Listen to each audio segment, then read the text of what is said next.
안녕하십니까? 저는 노아박 전도자입니다. 영원한 유황불 지옥이 있다고 공갈치는 한국 개신교원에서 나와 양계 혈족이 불지옥 가면 안 되는데 항상 두려운 마음으로 종교 생활하지는 않습니까? 이런 분위기를 만든 1등 공신은 카톨릭을 모방하면서 그들의 교리까지라도 수용하여 종교적 권력을 탐하려는 상당수 신학교 출신 목사입니다. 오늘 메시지를 전파하는 분도 안식교와 무관하고 저 역시 안식교와 전혀 상관없는 사람입니다만 영원한 유황불 지옥설을 퍼뜨리는 목사들은 안식교에서 영혼불멸과 유황불 지옥에 대한 비성경적인 분석의 모든 설명을 이단이라고 하면서 신구약 성경에 기시해 놓은 여호와의 영이시고 예수의 영이신 성령의 가르침을 무시한 채 구호처럼 주장하는 세상 종교들의 영원한 유황불 지옥을 성경과 접목시키고 전세계 천국 지옥 거짓말 신비체험도 어마무시한 협박용어로 사용하면서 11조 및 각종 헌금 갈취 목적으로 악용하며 온갖 직분과 봉사 자리를 만들어 하사하면서 예수천국 불신지옥을 닥치는 대로 외치게 합니다. 사람들을 교회 조직 건물로 끌어들여 모으려는 탐욕에 눈이 멀어 있습니다. 종교는 마약이라고 누가 말했는데 바르게 지적한 것입니다. 제가 한국 개신교 40년 경력의 직분자였고 2020년에 영혼불멸과 영원한 유황불 지옥을 깨끗하게 폐기 처분했으니까 멸망에 가증한 사탄의 최고의 거짓말 중에 하나라고 생각합니다. 40여 가지의 다른 복음, 다른 예수, 다른 영이 있었다고 이미 제 유튜브 방 헤븐 오어 그레이브에 말씀드린 바가 있습니다만 방문하셔서 한국 개신교를 비롯한 기독교 모양을 갖춘 이단, 사이비 종교단체의 온갖 다양한 거짓말에 속지 마실 것을 신신당부합니다. 서두가 좀 길어진 점 많은 이해와 양해를 부탁드립니다. 오늘도 네이버 숨겨진 진실 블로그를 운영하시는 탄산수 전도자께서 성경과 다르게 기독교 종교단체에서 잘못 가르치고 믿고 있는 지옥불 교리와 영혼불멸 교리에 대한 글 메시지를 총 5부로 나누어 음성으로 전해드리겠습니다. 그러면 지금부터 2부 메시지를 시작합니다. 누구든지 다른 교훈을 하며 바른 말, 곧 우리 주 예수 그리스도의 말씀과 경건에 관한 교훈에 창념치 아니하면 저는 교만하여 아무것도 알지 못하고 변론과 언쟁을 좋아하는 자니 이로써 투기와 분쟁과 회방과 악한 생각이 나며 여러분 성령 안에서 사도의 바른 경고라는 생각이 안 드십니까? 넷째, 하나님은 아담에게 언급하지도 않은 처벌을 집행하셨습니까? 에 대한 성경적인 이야기입니다. 창세기 2장 17절은 선악과를 먹으면 너는 틀림없이 죽을 것이다입니다. 아담과 하와는 하나님의 경고에도 불구하고 그것을 먹었습니다. 그 결과는 죽었다입니다. 여기에서 유의해야 할 하나님의 선언이 있습니다. 그것은 아담에게 불순종의 결과가 무엇일지를 천명한 것이었습니다. 만일 아담이 죽는다는 게 무엇인지를 몰랐다면 하나님의 경고는 에센스를 잃어버립니다. 우리는 아담이 아버지의 준엄한 경고를 이해했다고 봐야 합니다. 왜냐하면 하와가 뱀에게 대답할 때 만지지도 말라고 하셨다고 언급했기 때문입니다. 만약 하나님 아버지께서 불순종의 대가로 아담에 보이지 않는 영혼을 지옥에 보내서 그곳에서 영원토록 고통을 맛보게 하실 계획이었다면 그 점을 분명히 언급하셨어야만 합니다. 왜입니까? 쉬운 비유를 들어보겠습니다. 선생님이 중간고사를 치르는 학생에게 이렇게 말했다고 합시다. 너희가 컨닝하면 어찌 되는지 알지? 컨닝하면 학교에서 퇴학당한다. 명심해라. 그러니까 절대로 컨닝하지 마라. 알았지? 라고 말입니다. 그렇게 말했음에도 불구하고 어느 학생이 컨닝하다 됐겠습니다. 어떻게 되었겠습니까? 여러분의 상상에 맡기겠습니다. 그런데 학생의 컨닝 잘못에 대하여 철저하게 책임을 묻는다면서 선생님이 그 학생을 감옥에 보내어 무기수로 만들었다고 비약적인 상상으로 가정해 본다면 그 학생은 잘못을 빌면서 너무나 억울하다고 제발 살려달라고 할 것입니다. 그렇지 않겠습니까? 학교 시험 컨닝 때문에 무기수가 됐으니 말입니다. 사실 선생님은 무기징역형을 언급조차 안 하셨습니다. 만약 학생이 무기수로 평생을 감옥에서 썩어야 한다는 것을 미리 알았더라면 그래도 컨닝을 했겠습니까? 아마도 안 했을 것입니다. 선생님이 감독하든 안 하든 대가가 끔찍하기 때문에 컨닝을 하지 않았을 것입니다. 무엇보다도 컨닝의 대가로 인해 누구든지 징역 처리를 해야 한다는 사실을 선생님은 반드시 고지해 줬어야 했습니다. 왜냐하면 그것이 컨닝에 대한 가장 핵심적인 처벌이었기 때문입니다. 그러나 선생님은 그렇게 하지 않았습니다. 징역형의 언급도 없이 컨닝한 학생을 무기징역 살도록 만드는 것은 잘못되어도 한참 잘못된 처벌입니다. 물론 이런 일은 결코 발생하지 않는 비유에 해당하는 이야기입니다. 비유가 말도 안 되는 것이지만 이 비유를 든 이유가 있습니다. 영혼 불멸설을 믿는 기독교도의 입장에서는 아담에게 하나님이 내리신 처벌이 두 가지입니다. 넷째의 1. 첫 번째 처벌은 두 번째 처벌에 비하면 비교가 되지 않는다. 넷째의 A. 두 번째 처벌은 아담이 죽은 다음에 그의 몸에서 빠져나온 영혼을 지옥으로 보내서 영원토록 고통을 맛보게 만드는 것이다. 기독교도들의 보편적 믿음에 따르자면 하나님은 아담에게 두 번째 처벌 내용은 언급조차 안 하시고 아담의 영혼을 지옥에 보내는 처벌을 내리셨습니다. 어쩌면 기독교인들은 자신들의 목사로부터 아담이 지옥에서 고초를 받고 있다는 설명을 들은 적이 없을지도 모릅니다. 그러나 자신들의 교회가 지옥불 교리를 가르친다는 사실은 알고 있을 것입니다. 그러면 지옥이나 연옥이나 천국에 가지 않는 영혼도 있다고 배우는 것입니까? 아담의 영혼이 현재 어디에 있는지를 모른다. 그렇다면 이번 일요일날 담임 목사에게 질문해 보십시오.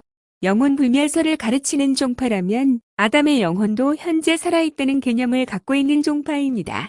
따라서 아담의 영혼이 21세기 현재 어디에 있는지 알 것입니다. 설마 성경을 가르치는 목사가 아담의 영혼이 어디에 있는지 모른다고 답하겠습니까? 교회 목사나 성당의 신부에게 아담의 영혼이 어디에 있는지 물어보십시오. 왜냐하면 영혼 불멸설은 천주교와 기독교의 핵심 교리이기 때문입니다. 만약 지옥, 즉 헬레에 있다고 대답하면 성경 어느 구절에서 그런 것을 알려주는지 물어보십시오. 만일 천국에 있다고 하면 성서가 그 점을 증명하는지 연거푸 물어볼 수 있습니다. 혹시 아담의 영혼이 어디에 있는지 모른다고 대답한다면 왜 영혼 불멸이 성경의 진리라고 주장하면서 그 점을 모르는지 이해를 도와달라고 부탁하십시오. 어떤 범법 행위에 대한 처벌이 무엇인지 언급한다면 처벌의 조익 부분만 언급하고 처벌의 핵심은 언급하지도 않으면서 전체 처벌을 집행할 수 있을까요? 그런 식의 처벌은 상상조차 안 됩니다. 만일 아담에게 내려진 처벌의 핵심이 그가 죽은 뒤에 지옥에 떨어져서 영원히 고초를 맛보는 것이라면 반드시 하나님은 그 점을 창세기 2장 17절에서 언급하셨어야 했습니다.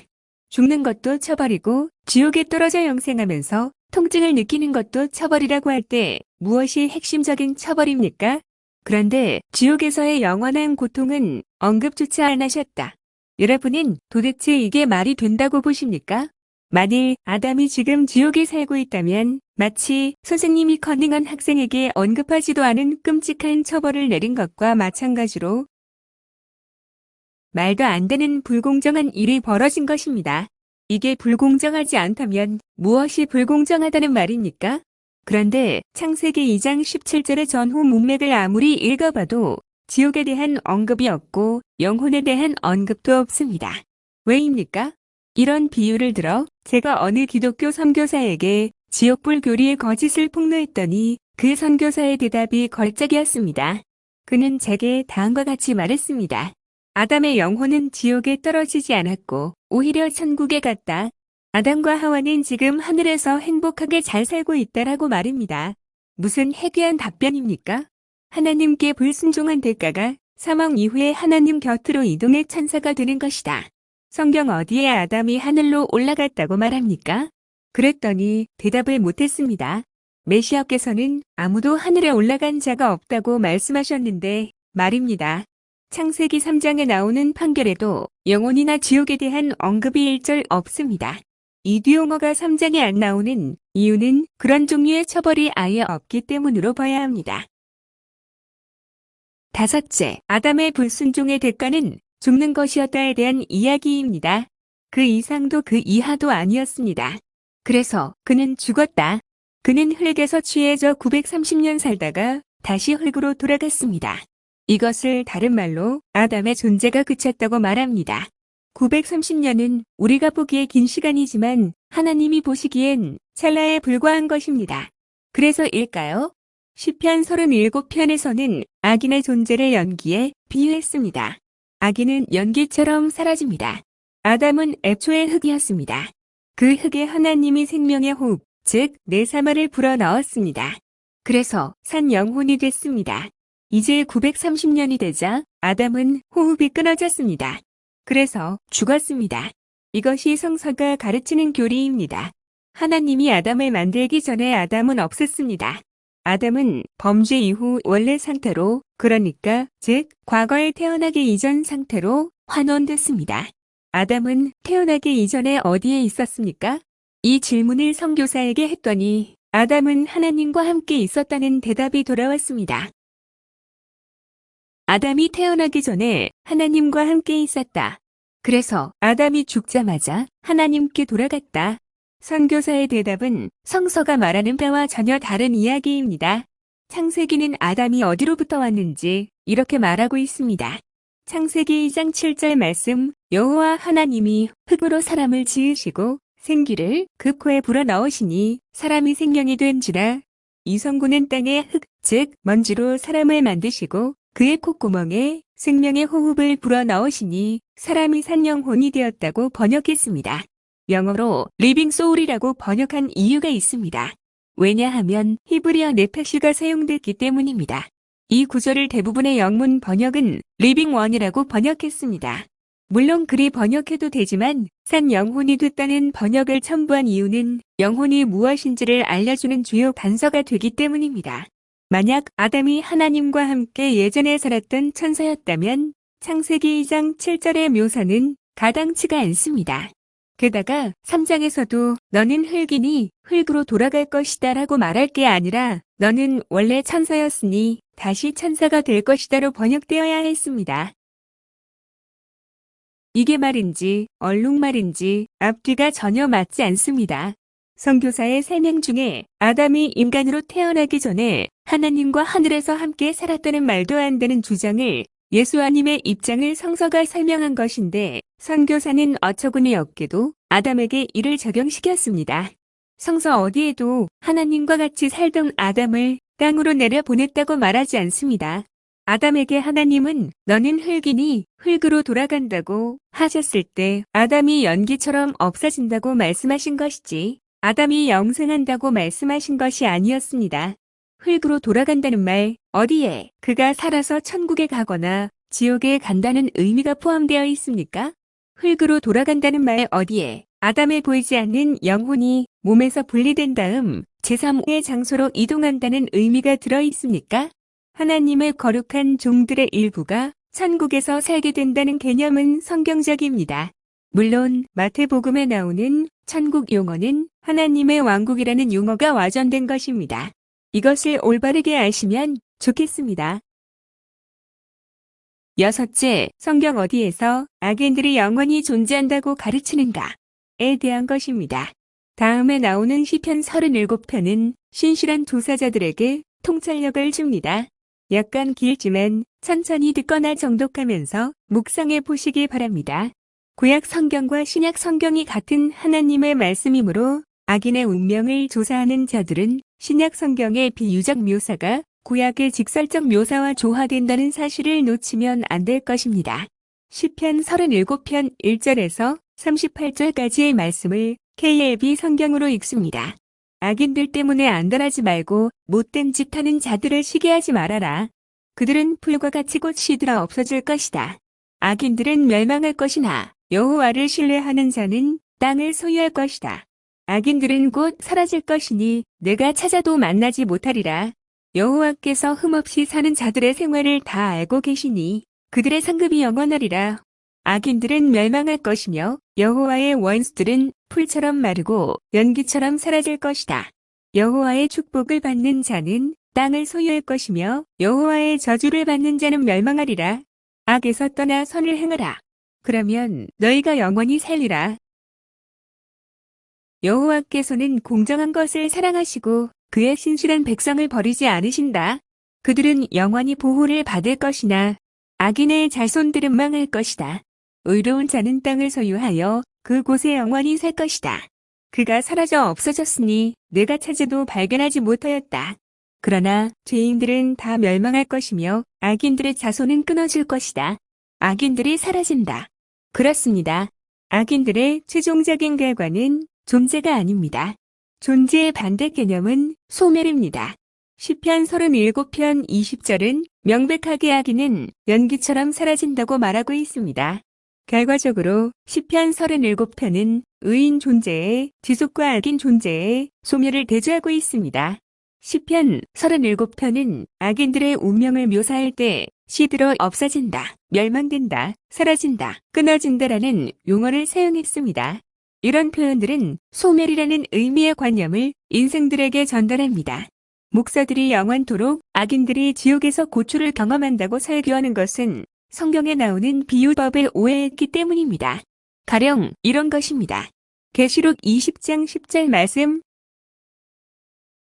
유황과 불호수에 사탄과 거짓 영자와 야수가 던져져 밤낮으로 영원히 고통받는다라고 했는데 한글로 쓰여져 있는 이 구절을 앞세워 영원한 유황불 지옥이라고 주장하고 있습니다.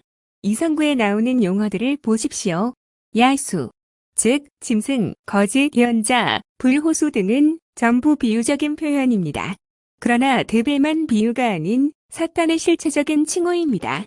그러니까 데빌, 즉 마귀만 분명한 인격체이고 고통받는다고 하는 나머지는 인격체가 아닙니다. 야수와 거짓 예언자는 나라, 즉 정부입니다. 이것들은 고통을 느끼는 존재가 아니지 않습니까? 새 계단일 정부의 NWO가 고통을 느낀다. 이것을 자세히 설명할 필요가 있습니까? 성서에는 비유법이 넘쳐납니다. 메시아는 비유가 아니면 말씀을 안 하셨습니다. 메시아께서 비유로 말씀하신 것은 악인들이 깨우치지 못하도록 하려는 데 있습니다. 여기에 나오는 악인은 종교단체에 소속된 자들도 포함될까요? 당연히 그렇습니다. 계시록도 예수의 영이신 성령께서 요한에게 주신 말씀입니다. 성서의 비유법은 개인적으로 따로 조사해 보시기 바랍니다. 아담과 하와는 범죄한 이후 하나님의 임재가 계신 장소에서 쫓겨났습니다. 에덴 동산에서 쫓겨나지 않았습니까? 하나님이 아담과 하와에게 죽음을 선고하신 그 순간부터 그들은 죽기 시작했습니다. 그러나 운명할 때까지 한동안 아담과 하와의 죽어가는 생명은 지속됐습니다. 하나님은 선악과를 따먹은 그날, 즉 24시간의 날에 그 두 사람을 죽일 수도 있으셨으나 그들을 즉시 죽이지는 않으셨습니다. 에덴 동산에서 쫓겨나는 그 순간부터 아담과 하와는 죽어가는 피조물이 되었던 것입니다. 불순종 이전에 그들은 죽어가던 피조물이 아니었습니다. 그러므로 아담의 불순종과 동시에 아담의 죽는 과정이 시작된 것입니다. 그러므로 하나님께로의 순종은 생명이고 불순종은 죽음을 의미합니다. 이런 점은 성서 전체에서 지속적으로 반복되는 교훈이기도 합니다. 죽어간다는 말은 병들고 세포가 늙어가며 결국엔 기능을 멈추게 된다는 말이 됩니다. 우리는 아담의 죽어가는 유전 정보가 어떻게 DNA에 단단히 고착됐는지 모릅니다. 만일 그것을 알게 되면 죽어가는 메커니즘을 고칠 수도 있을까요? 아닙니다. 인간의 노력으로 죽어가는 유전 정보를 완벽하게 수리해서 영생하도록 만들 수 있다고 주장하는 것은 성경과 전혀 조화가 안 되는 이론입니다. 생로병사의 비밀은 하나님만이 해결하실 수 있다고 봐야 할 것입니다. 왜냐하면 사탄은 너희가 하나님처럼 될 것이다 라고 거짓말을 했기 때문입니다. 사탄의 말은 역설적으로 너희는 아무리 노력해도 하나님처럼 될 수 없어라는 뜻이 됩니다. 전도서에는 하나님이 구부려 놓으신 것을 사람이 펼 수 없다는 말이 나옵니다. 전도서 7장 13절 말씀, 하나님이 행하신 일을 생각하라. 하나님이 굳게 하신 것을 누가 바르게 할 수 있겠는가? 아담에게 하신 순종의 시험은 매우 특별한 시험이었습니다. 왜냐하면 동물에게는 그런 시험을 하시지 않았기 때문입니다. 다시 말해서 아담에게는 영생할 수 있는 기회를 준 것이었습니다. 일부 성서 해설가들이 말하기를 아담이 범죄하기 이전에는 그 어떤 동물도 죽지 않았다고 주장하는데 저와는 전혀 다른 생각입니다.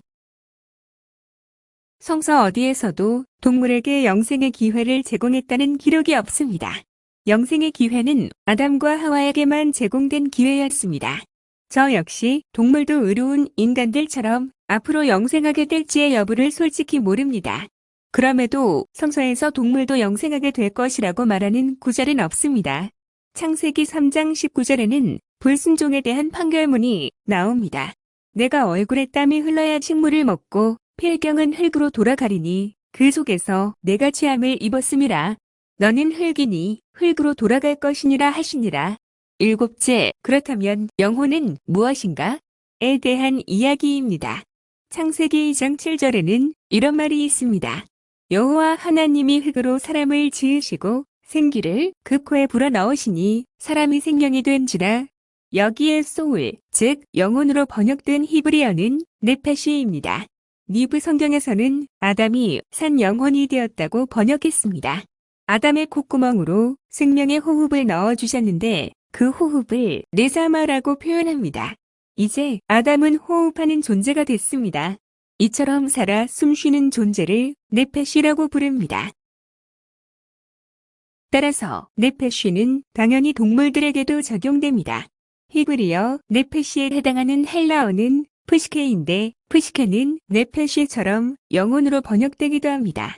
그러므로 헬라어 프시카이의 용어는 구약의 용어인 히브리어 네페시와 정확히 일치하는 개념을 갖고 있습니다. 언제 한 번은 메시아께서 몸과 영혼을 능히 게헨나에서 멸하실 수 있는 하나님을 두려워하라고 표현하신 적이 있지 않았습니까? 이때 야후슈아께서 지적하신 것은 영혼 불멸설을 말씀하신 게 아니었습니다. 왜냐하면 몸과 영혼 둘 다 멸하실 수 있는 분은 하나님이라고 표현하셨기 때문입니다. 성사해설가들이 이 구절을 오해합니다. 이 구절의 영혼, 즉 소울이라는 단어가 나오기 때문입니다. 예수님께서 이렇게 말씀하셨는데 성서 해설가들은 여기에 나온 영혼을 히랍 철학자 플라톤이 설파한 영혼의 개념으로 분석해 버립니다. 게다가 헬라어 원어 게헨나를 지옥, 즉 헬로 번역한 영문 성경을 베이시스로 삼아 번역한 개역 한글판을 보고 단테가 설파한 지옥의 이미지를 떠올리면서 이해하고 있습니다. 왜 이렇게 되는 것입니까? 왜냐하면 성서해설가들은 들어오는 모든 정보를 분석할 때 확인 편향적인 사고로 분석하기 때문입니다. 여덟째, 확인 편향이란 뭘까? 에 대한 이야기입니다. 일반적으로 사람들은 자신이 알고 있는 것만 가지고 믿음의 방향으로 모든 것을 해석하고 범주화하고 판단하고 결정하며 선택하는 경향이 있습니다. 이런 경향을 논리학이라 하고 인지과학에서는 확인 편향이라고 합니다. 어떤 사람은 확증 편향으로 표현하기도 합니다. 확인 편향적인 사고는 생각보다 빈번하게 일어납니다. 다시 말해서 수십 년간 단테의 지옥이나 불교의 지옥을 믿어온 자가 마태복음 10장 28절을 읽으면 자신이 수십 년간 믿어온 영혼 불멸설과 지옥 구초설을 강력하게 뒷받침하는 성구로 해석해버립니다. 그러나 영혼 불멸 교리와 지옥불 교리를 믿지 않는 자들은 마태복음 10장 28절에 왜 지옥이 나온 것일까? 그리고 왜 영혼이 나온 것일까? 라는 의문을 갖게 됩니다. 왜냐하면 자신이 평소에 영혼 불멸 교리를 믿지 않았는데 마태복음 10장 28절에 영혼이 나오고 지옥이라는 용어가 등장했기 때문입니다. 반대로 영혼 불멸 교리와 지옥불 교리를 믿어온 자들은 마태복음 10장 28절에 예수님이 영혼이라는 단어와 지옥이라는 단어를 사용하셨다는 것에 우선 감사해야 하면서 환영합니다. 아홉째, 지옥불에 관한 두 사람의 토론입니다. 영혼 불멸을 믿는 사람이 지옥불 교리를 믿지 않는 친구한테 이렇게 말합니다. 다리오는 지옥을 믿고 있고 영혼 불멸 교리도 믿는 사람이다. 그러나 알렉스는 둘 다 안 믿는다. 그러나 두 사람은 친구다. 먼저 다리오가 말한다. 알렉스야, 여기 마태복음 10장 28절 좀 읽어봐. 여기를 보면 몸과 영혼이 서로 다른 존재임을 분명하게 주님이 말씀하셨어. 왜냐하면 사람이 타인의 몸은 죽일 수 있지만 그 사람의 영혼은 못 죽인다고 하셨거든. 왜일까? 왜냐하면 영혼은 피해자의 몸에서 죽는 그 순간에 빠져나가거든. 게다가 가해자의 눈에도 안 보여. 그렇게 되니까 어떻게 영혼까지 죽일 수가 있겠어? 안 그래? 난 그동안 영혼이 몸과 따로 존재한다고 믿어왔지만 예수님의 이 말씀을 읽고 나니까 한결 그 믿음으로 강화되었어. 그리고 알렉스야, 여기 마태복음 10장 28절의 마지막 부분도 좀 봐라. 거기 보면 지옥이 나와. 사실 나는 지옥이 진짜로 있다고 믿긴 했지만 내 깊은 곳에서는 솔직히 긴가민가 했거든. 근데 이 성구를 보니까 지옥에 있다는 목사의 말이 진리였다는 걸 당장 알겠네. 그러자 알렉스가 대꾸한다. 다리오야, 내가 뭔 말하는지 알겠는데 내가 보기에 너는 확인 편향증에 걸린 사람 같아. 다리오가 말한다. 뭐? 내가 확인 편향증이라고. 알렉스가 답변한다. 응. 왜냐하면 넌 내가 평소에 생각하던 그 생각을 마태복음 10장 28절에서 주님이 확인해 주셨다고 말했거든. 근데 정말 그럴까? 당시 주님은 아람어나 히브리어를 구사하셨을 텐데 히브리어로 주님이 내가 말한 지옥을 뭐라고 하셨는지 궁금해하지도 않잖아. 그게 바로 확인 편향이라는 거야. 넌 지금 마태복음 10장 28절에 왜 주님이 지옥이란 말과 영혼이란 말을 사용하셨는지 궁금해하지도 않고 정말로 내가 알고 있는 영혼과 지옥의 의미로 예수님이 말씀하셨는지 고민해보지도 않았잖아? 안 그래? 다리오가 열받은 마음으로 응수한다. 야, 잘났다. 잘났어. 그럼 너는 확인 편향증이 없냐? 넌 마태복음 10장 28절을 읽고도 지옥불 교리와 영혼불멸 교리가 가짜라고 생각하잖아. 그게 확인 편향이 아니면 뭐가 확인 편향이냐? 알렉스가 재빨리 말한다. 야, 삐딱하게 그리 말하지 말고 내 말 좀 들어봐. 만약 내 말대로 마태복음 10장 28절이 내가 믿어온 지옥불 교리와 영혼불멸 교리를 지지한다면 성구 자체가 모순에 빠지는 모습이야. 왜냐고? 한번 생각해봐.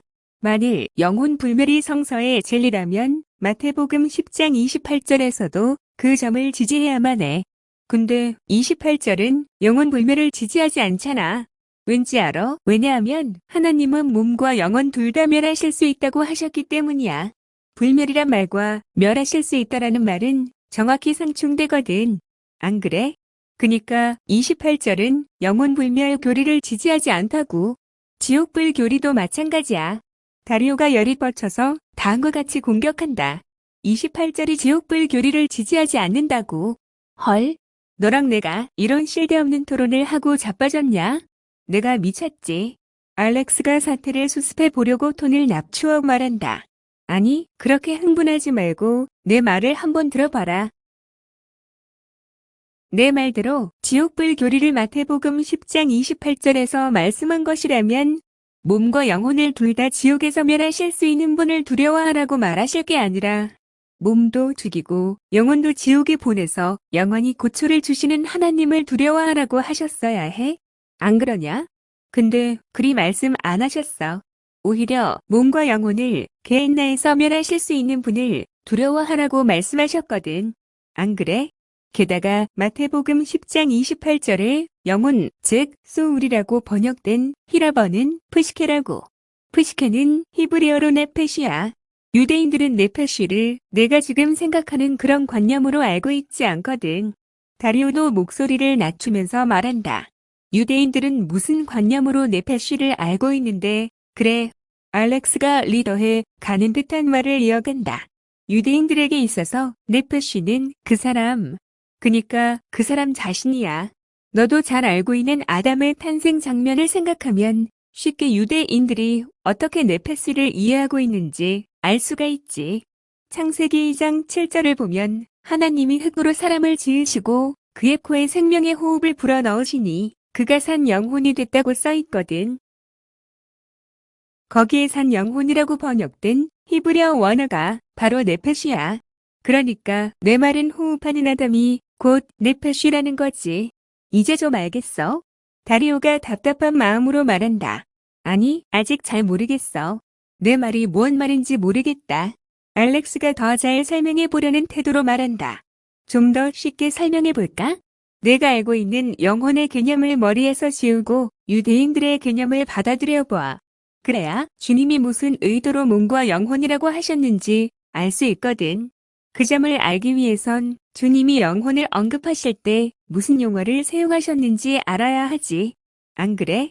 주님이 히브리어나 아람어를 사용하셨으므로 네페시를 틀림없이 사용하셨을 거야.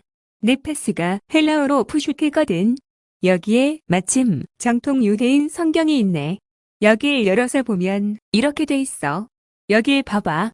몸은 바사르로 되어 있고 영혼은 네페시로 표시되어 있지. 그리고 지옥이라고 되어 있는 곳은 게힘놈이라고 되어 있잖아. 행간 번역을 보면 영어와 히라버를 대조해 볼 수 있게 돼 있어. 그래서 어떤 헬라어가 사용됐는지 알 수 있지. 여길 보면 소울 밑에 푸시케가 있고 헬 밑에 게엔나가 나오지. 푸시케는 히브리어 네페시와 같은 뜻이야. 여긴 네페스가 안 나와. 왜냐하면 이건 히라버를 영어로 어떻게 번역했는지 알려주는 헬라어 행간 번역이기 때문이야. 헬은 게엔나를 번역한 거거든. 분명하지? 이래서 마태복음 10장 28절은 해석에 함정에 있는 선구라고 봐야 해.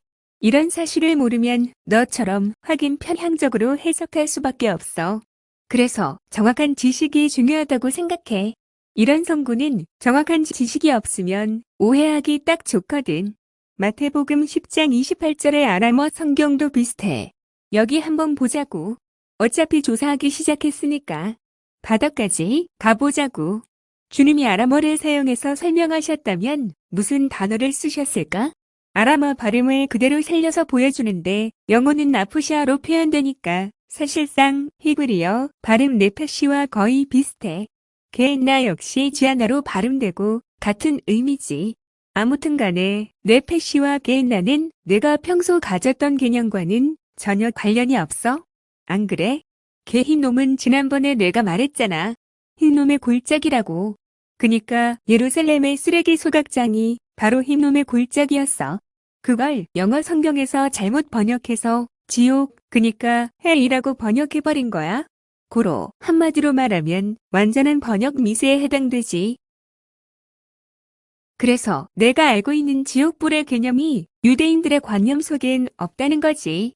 왜냐하면 당시 유대인들은 게흰놈의 산사람을 던지지는 않았거든. 사형당한 자 중에서 저주받고 버림받은 자들만 실제로 게흰놈에 던져서 태워 없앴어. 물론 죽은 동물이나 일반적인 쓰레기도 함께 버린 곳이긴 했지만 거긴 항상 불이 꺼지지 않도록 유지가 됐었는데 그래야만 전염병을 예방할 수 있었거든.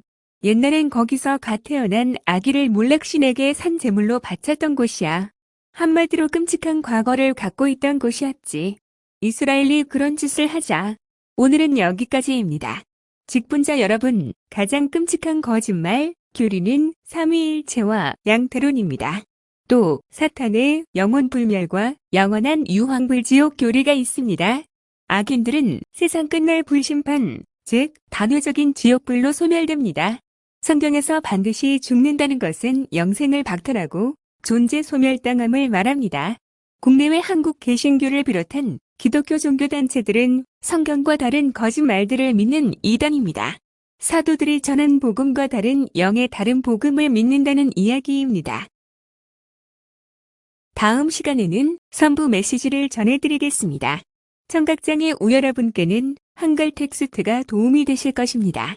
이미 가나안 성도가 되신 분이나 가나안 예비 성도 여러분께서는 하단의 링크로 들어가셔서 로그인 없이 참여수 복음을 찾아 진리의 복음이라고 하는 진주와 같은 보화를 소유하시기 바랍니다. 끝까지 청취해 주셔서 감사합니다.